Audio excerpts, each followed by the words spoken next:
There's a thing in documentary filmmaking called paper edits. You get all your interviews, you get them transcribed, you print out the physical papers of the transcripts, and you read through them, and then you literally cut out those sections of the transcript, and then you tape it together into a new document, like literally tape it together. I have pictures here of me doing this in film school, and that is your assembly version of how you want to take your video clips and assemble them once you get into the editing process. So that is a paper edit. As you can imagine, it is very time consuming, it is very tedious, and it doesn't always produce great results. So I wondered if there was a better process to do first cuts of documentaries or projects where you have a lot of different archival clips or different interviews of people. And there is, and it is Descript. So I've talked about Descript before. It is a video editing program that lets you edit with text, but it actually has a great workflow for editing first cuts inside Descript and then sending it out to another video editing platform that's a bit more powerful, like Adobe Premiere or Final Cut Pro. So let's go over the process of how we've been using Descript to run through tons of archival footage, create first cuts, and then send it out to our other editing programs. So first up, before you import your footage into Descript, you're probably going to want to convert your footage to proxies. So I'm not going to go over the details of how to do a proxy workflow, but it's a lot easier to just convert your video files into smaller proxy files, import that into Descript, and then once you export it and you import it into your editing program, you just relink your proxy files to the original media files. And so to create proxy files, if you import your media files into your editing program like Premiere or Final Cut, you can automatically create proxies right inside the app and then take those files, put them in Descript. Or if you haven't done that yet, you could use a program like Compressor or Media Encoder or any other file converting program to compress your files and turn them into proxies. If you're not familiar with proxy workflows, just leave a comment and we'll do a future video explaining a bit more about how that works. But assuming you have your proxy files, let's go into Descript. All right, so now we are in Descript. If this interface looks a little different to you, if you're new to Descript, this is the old interface of Descript, which they completely revitalized and updated it in November of 2022. The new version of Descript has a lot of great new things, but I think one of the worst things that they did was getting rid of the sidebar, which makes it extremely difficult to navigate a large number of files, which doing these rough cuts is pretty much the main thing we're going to be doing, is we're going to be want to be looking through a lot of files. So for right now, I still like using the old version of Descript solely because it has the sidebar and it makes it a lot easier to navigate a bunch of files. But you get whatever I'm doing now, you can still do in the new version. I just find it easier in this old version.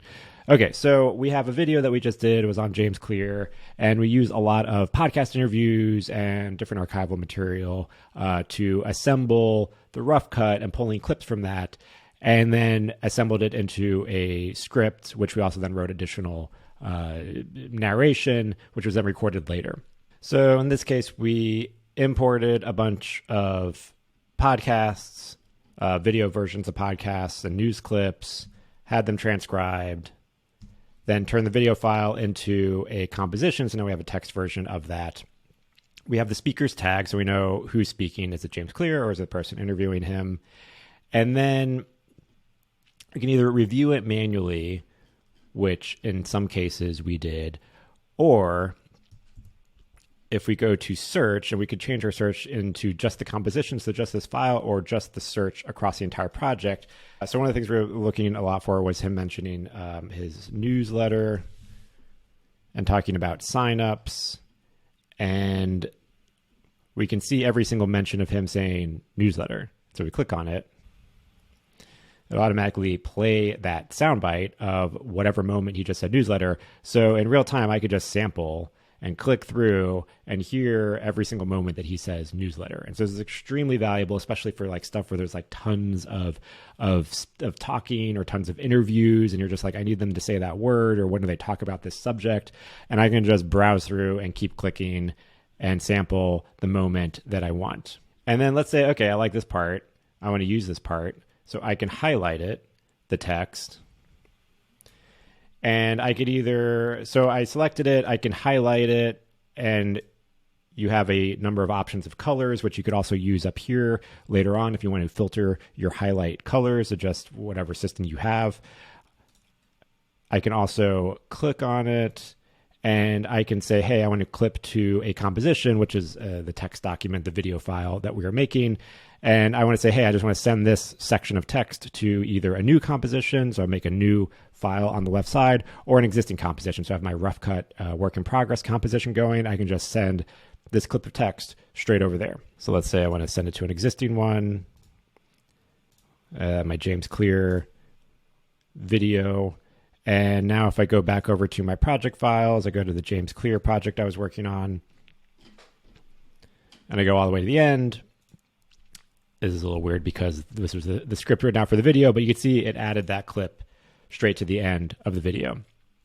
And so like in 2 seconds, we're able to like assemble this rough cut of different clips from the different podcasts, play it back in real time, see how it sounds, write out this text, have the AI voice read it so we could hear it in real time. And in some other cases too, I just use this microphone here because I can just instantly add a recording inside the script. So sometimes I didn't want to write, or I wanted to just read it myself, or riff in real time and kind of just figure out how I was going to say things. I just recorded my voice and had to transcribe it too. So then I also get a real-time playback of me reading out the script or scripting with my voice in real time to make this rough cut.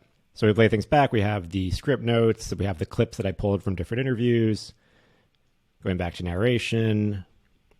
And that is pretty much the gist of it. So, I mean, this would have taken, I mean, this project itself already took a day or two to assemble this whole thing, but this would have taken a week or two if I had to get every podcast interview transcribed, sort through it through a text doc, copy and paste the clip, send it to the editor, have the editor assemble a rough cut, then get it back, then make my decisions on like, does that work? Does that not work? What kind of script do I want to write? And then go through the whole system again. This like literally saved days off this process by just being able to come back here, search through the clips, find the clips, mark the highlights, assemble them into one composition. And then our next step, which is going to be, how do we share this and send this to our editing program?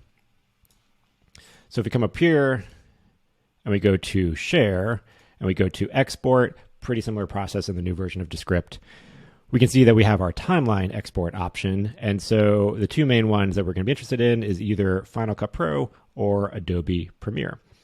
So let's say we want to go to Premiere. It's going to give us the Premiere XML file, and then it will also give us all of the media files if we want. I do like including the media files also because it only provides the media files that were used in that composition. So if I downloaded a bunch of stuff, but maybe I didn't use it all, this makes it easier so I don't have to figure out, especially if I'm sending clips to my editor, I'm just sending my editor the clips that they need and not all of the clips that they don't need.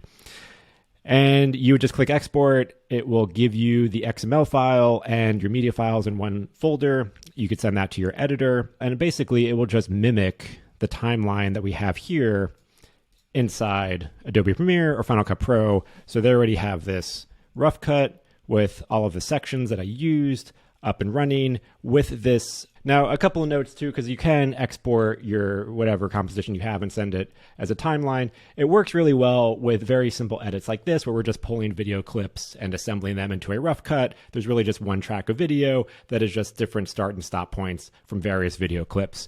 In theory, if you were to get more, polished, if you were to have a more polished look with your timeline in the sense of you're adding effects or you're adding B-roll, you're adding second tracks, it will export that and it will try to replicate it. But the more complex your edit gets inside Descript, the less likely it will convert exactly as you see it in Descript to your other editing program. And then once your editor loads up the XML file and the media inside their editing program, they could also relink that media, the proxy media that you might have been using in Descript. They can relink that to the original media files to get the full res, high quality versions. And that is pretty much it. All right, so I hope you found this useful, interesting. Let me know in the comments if you're going to use this in your editing process or if you have any other kind of questions or ideas.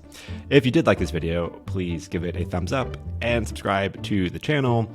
Thank you for watching. I'll catch you in the next video.